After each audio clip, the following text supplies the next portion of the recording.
Hi guys, welcome to our channel Cyber Lovers. இன்னைக்கு நாம பார்க்க போறது beginners ethical hacking guide.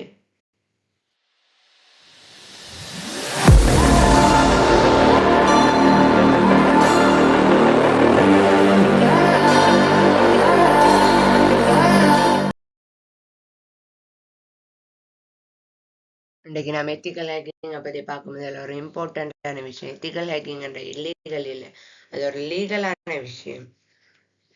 இப்ப நம்ம ethical hacking என்னன்னு பார்க்கலாம்.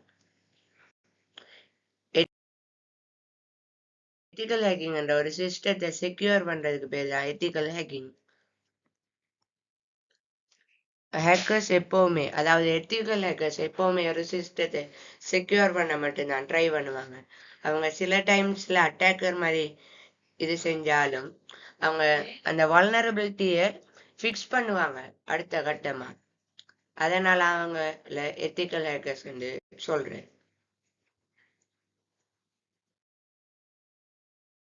அடுத்தது ஹேக்கர்ஸ் டைப்ஸை பத்தி பார்த்தோம்னா, first type white hat hackers. இவங்களோட மெயின் வேலையை ஒரு சிஸ்டத்தை ப்ரொடெக்ட் பண்ற. இவங்க ஒரு ஆர்கனைசேஷனுக்கு கீழேயோ இல்ல ஒரு கம்பெனிக்கு கீழேயோ வேலை செய்யறவங்களா இருப்பாங்க. அடுத்த டைப் பிளாக் ஹேட்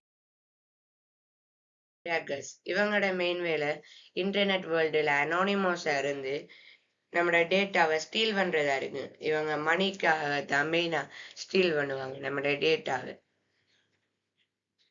அடுத்த டைப் கிரே ஹெட் ஹேக்கர்ஸ். மெயினா இந்த மூன்று டைப்ஸ்ல இவங்க கொஞ்சம் டிஃப்ரெண்டான ஆட்கள். இவங்க லீகலாகவும் செய்வாங்க, இல்லீகலாகவும் செய்வாங்க.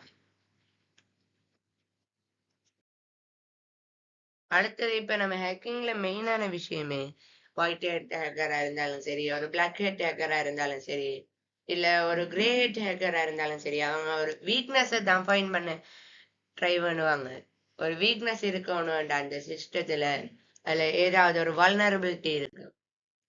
இப்ப ஒரு சிஸ்டத்துல இருக்கிற ஒரு ப்ராப்ளமுக்கு பேர் தான் ஒரு கன்ஃபிகரேஷன் மிஸ்டேக்காவோ இல்ல ஒரு டேட்டா ஒரு இடத்த லீக் ஆகிருக்கிறதோ இல்ல ஒரு அட்மினிஸ்ட்ரேட்டர் பேஜ் ஓப்பன் ஆயிருக்கிறதோ அதுக்கு பேர் தான் வால்னரபிலிட்டி. அந்த வால்னரபிலிட்டியை யூஸ் பண்ணி ஹேக்கர்ஸ் என்ன செய்வாங்கண்டா, ஒரு மெலிஷியஸ் கோடான ஒரு பேலோடையோ இல்ல ஒரு வைரஸையோ இன்ஜெக்ட் பண்ணுவாங்க. இதை வச்சு தான் ஹேக்கர்ஸ் ஒரு சிஸ்டத்தோட கனெக்ட் பண்ணுவாங்க. இப்ப நம்ம ஹேக்கிங் ஸ்டெப்ஸை பத்தி பார்க்கலாம். First step recognize. இந்த ஸ்டெப்ல என்ன செய்வாங்கண்டா, ஹேக்கர்ஸ் பப்ளிக்ல இருக்கிற நம்மட இன்ஃபர்மேஷனை பத்தி கெதர் பண்ணுவாங்க.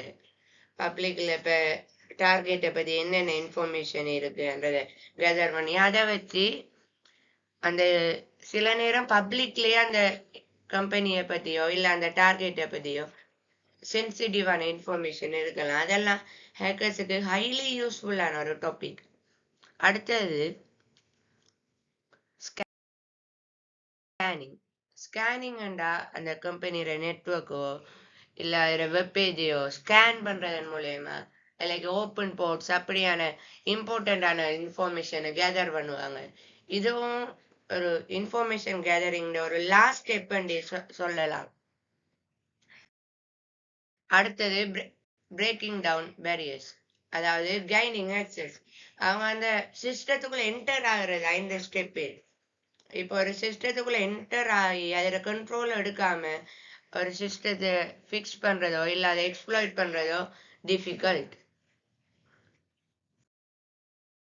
இப்ப நிறைய அட்டாக்ஸ் நடக்கிறது, அதுல மெயினா இப்ப நார்மலா இருக்கிற பப்ளிக்ஸுக்கு நடக்கிற ஒரு அட்டாக் தான் ஃபிஷிங் அட்டாக். ஃபிஷிங் அட்டாக்ல நம்மளுக்கு ஒரு நேர்மையா இருக்கிற மாதிரி ஒரு இமெயிலோ இல்ல ஒரு மெசேஜோ வரும். அதை வச்சு ஹேக்கர்ஸ் நம்மளோட டேட்டாவை ஸ்டீல் பண்ணுவாங்க. அடுத்த அட்டாக் எஸ்கியூஎல் இன்ஜெக்ஷன். இது ஒரு டேட்டா பேஸ் அட்டாக். இது பத்தி இந்த சின்ன வீடியோல டீட்டெயில்டா சொல்ல முடியாது. அதனால அடுத்தடுத்த வீடியோஸ்ல இந்த அட்டாக்ஸை பத்தி நம்ம டீட்டெயில்டா பார்க்கலாம். அடுத்து எக்ஸஸ் அட்டாக். இந்த அட்டாக்ல ஹேக்கர்ஸ் என்ன செய்வாங்கன்னா, இது ஒரு வெப்சைட்டுக்கு நடக்கிற அட்டாக். அந்த வெப்சைட்ல இருக்கிற ஒரு சர்ச் பாக்ஸோ இல்ல ஒரு இன்புட் ஃபீல்டை யூஸ் பண்ணி அவங்க JavaScript கோடை இன்ஜெக்ட் பண்ணுவாங்க. இது கிட்டத்தட்ட HTML இன்ஜெக்ஷன் மாதிரி தான். HTML இன்ஜெக்ஷன்ல நம்ம HTML கோடை இன்ஜெக்ட் பண்ணுவோம். அது மாதிரி இதுல JavaScript. இது கொஞ்சம் அட்வான்ஸான அட்டாக்.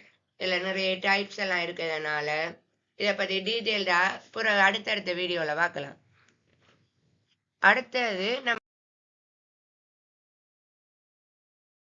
ஹேக்கர்ஸ் யூஸ் பண்ற டூல்ஸை பத்தி பார்த்தோம்டா, ஃபர்ஸ்ட் அவங்க மெயினாவே ஒரு நெட்வொர்க்கை அனலைஸ் பண்றதுக்கு, அதாவது நெட்வொர்க் டிராஃபிக் மானிட்டர் பண்றதுக்கு, அதை அனலைஸ் பண்றதுக்கு யூஸ் பண்ற ஒரு டூல் தான் வயர்ஸ்டாக்.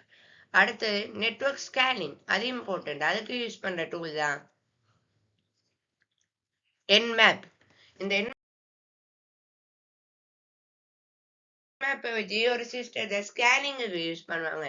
ஸ்கேனிங்குக்கு யூஸ் பண்ற நம்பர் 1 ஹேக்கர்ஸ் சாய்ஸ் Nmap தான். அடுத்தது வெப் vulnerability டெஸ்ட் பண்றதுக்கு யூஸ் பண்ற டூல் தான் BriefSuite. இதுல நம்ம நிறைய வெப்சைட்டை ஈஸியாவே அனலைஸ் பண்ணலாம். இது ஒரு GUI டூல்ன்றதுனால ஹேண்டில் பண்றது ஈஸி. இதை பத்தி டீட்டெயில் வீடியோ அப்புறம் நம்ம சேனல்ல வரும். Wait and watch. ஹேக்கர்ஸ் எப்பவுமே லினக்ஸை தான் சூஸ் பண்ணுவாங்க ஹேக்கிங். ஏன்னா அது ஒரு ஓப்பன் சோர்ஸ், அதே நேரத்துல செக்யூரிட்டி நிறைய டூல்ஸை ஈஸியாவே இன்ஸ்டால் பண்ணலாம்.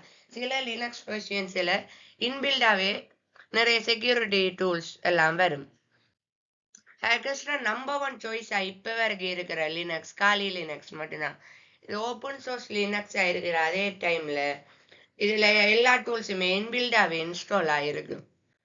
அடுத்தது Parrot OS. இது ஒரு privacy based security based OS இருக்கு.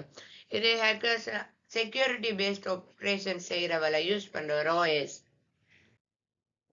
Subscribe to get more info from our channel.